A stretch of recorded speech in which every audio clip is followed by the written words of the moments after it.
Welcome to The Explainer. We are jumping right into a totally fascinating character study today. We're setting the stage for a really deep dive into the dangerous, kind of terrifying intersection of high idealism and cold, calculated logic. We're looking at the architect of a highly controversial utopia, Adrian Veidt, famously known as Ozymandias. So, if you love dissecting complex motivations and pushing the extreme limits of human ambition, you are definitely in the right place. What is the acceptable body count for global peace? I really want you to hold on to that stark question as we go through this explainer. It immediately establishes the incredibly high moral stakes of the Cold War era that Veidt operates in. To truly understand him, we have to grapple with his extreme Machiavellian mindset. It's a worldview where world peace and mass casualties are placed on the exact same scale, and they're weighed without even flinching. Section 1. The smartest man alive. Intellect and ambition. Okay, let's dive into this. So Adrian Veidt was born into immense wealth, right? But what does he do? He gives away his entire inheritance, literally all of it. And he does this specifically to prove that he could build a brand new empire from absolutely nothing, using only his superior intellect. And notice how he eventually adopts the personas of massive historical figures like Alexander the Great and Ramesses II.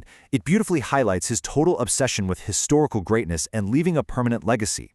He didn't just want to be recognized as smart, he wanted to be remembered as a historic conqueror who reshaped human destiny. The absolutely crucial word to focus on here is burdened. Veidt is widely considered the smartest man in the world, sure, but that brilliance breeds a profoundly dangerous arrogance. Because of his towering intellect, he genuinely believes he is the singular, only person capable of solving humanity's problems. He sees the human race's self-destructive impulses, and instead of working alongside humanity with compassion, he elevates himself far above it. He takes on the heavy burden of salvation entirely by himself. Section 2. Public savior, private killer. This jarring duality completely defines him. On one hand, his public image is pristine. He's the benevolent philanthropist and visionary builder whom the world absolutely adores. But in the shadows, the private reality is horrifying. This is a man secretly murdering his former allies just to hide a massive, dark conspiracy. It reveals the terrifying hypocrisy of his methods. Veidt is completely willing to commit deeply intimate atrocities against people he actually knows, all ruthlessly justified under the banner of the greater good. Section 3. The chessboard, utilitarian logic. The core philosophy driving him is utilitarianism. Basically, it's the doctrine that actions are morally right if they benefit the majority. But for Veidt, this isn't just some abstract academic theory, it's a cold, hard logic that entirely overrides and replaces standard concepts of human empathy. Where most of us would feel an instinctive emotional connection to an individual life, Veidt only sees the mathematical equation of the collective. He views traditional compassion as a weakness, something that prevents true progress.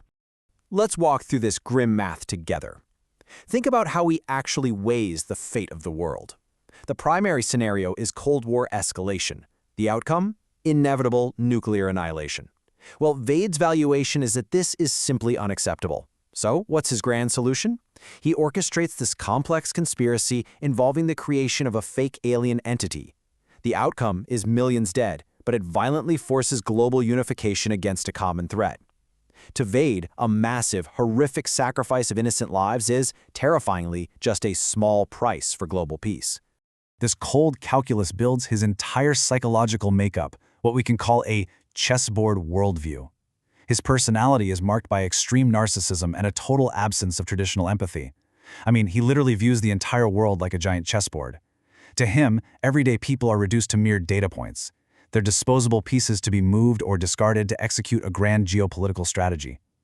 He doesn't see himself as a villain committing evil acts. He sees himself as the necessary grandmaster making the tough moves that no one else has the stomach for.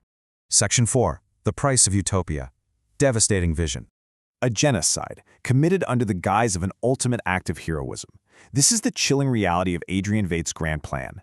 His massive, heroic salvation of the human race is, at its core, a carefully calculated mass murder. The pure arrogance of believing he is the only one who can save the world leads him directly to committing an absolute atrocity. And he does it all while wrapping it in the language of a savior rescuing humanity from itself. And perhaps the most unsettling part of all of this? The plan actually succeeds. The fabricated threat works exactly as he intended. The fractured globe is united in a shared terror, and the world just pauses its march toward nuclear war. The utilitarian math checks out perfectly on paper, and his horrifying conspiracy yields the exact geopolitical result he calculated. Millions are dead, but the Cold War stops. Section 5. Existential doubt. Haunting. Aftermath. For Veidt, though, this worldly success is entirely hollow. Despite his physical perfection and his immense wealth, he suffers from a profound loneliness. It's a self-imposed intellectual isolation. Because he placed himself so far above humanity to make these godlike decisions, abandoning normal human empathy in the process, he can no longer truly connect with anyone. Even with the world saved, the massive moral cost of his victory hangs over his head like a dark, inescapable shadow. This profound isolation drives him to ask one desperate question. After executing his master plan, Veidt asks the godlike Dr. Manhattan, "Did I do the right thing in the end?" Suddenly, the smartest man in a world, the man of absolute certainty, shows a devastating vulnerability. His isolation has driven him to seek ultimate moral validation for his monumental crimes from the only being he views as a true peer. But Dr. Manhattan doesn't give him a neat, reassuring answer. His cryptic response completely shatters Veidt's absolute certainty. Veidt is left in a constant state of existential uncertainty about the permanence of his so-called perfect world. He engineered a utopia, sure, but without clear moral validation, he's left completely alone to quietly suffer the crushing, astronomical weight of the lives he extinguished to build it. So I want to leave you with this final, haunting question. When absolute certainty demands innocent lives, is the resulting utopia a triumph or a cautionary tale? The source material frames Veidt's story as a profound warning about the perils of absolute certainty and unchecked utilitarianism. It forces us to confront the true human cost of manufactured peace, and asks whether any utopian vision is worth completely replacing human empathy with cold, calculating math. Thank you so much for joining me for this explainer. Keep asking the tough questions, and I'll catch you next time.